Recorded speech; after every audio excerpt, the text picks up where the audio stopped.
收到一封信，我打開嚟睇，但係都唔明白。Если, 寫咗啲乜？ может быть, чуть-чуть, 私はこの段階でまずかったら чуть-чуть, まずい чуть-чуть. と言って金を払わずに帰る人も本当 Bu にいた hiç そうだ bana benzemiyor ki. まずいまずい Tablonun まず önünde. いショート Bu コロである hiç.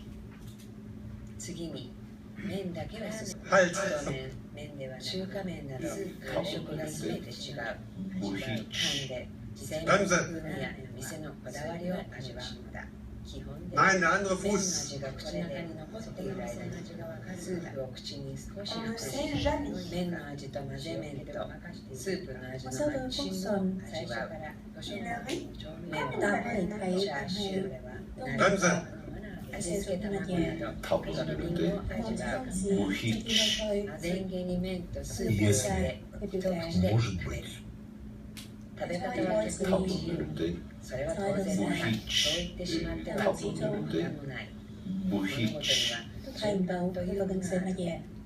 基本を持って если, ことを進めて может みると быть, 一番美味しく楽しめるものだ чуть-чуть, たかがラーメン чуть-чуть. されどラーメンいくら見栄えをきれいにしようが味がその店睇唔到の教佢究竟寫乜嘢。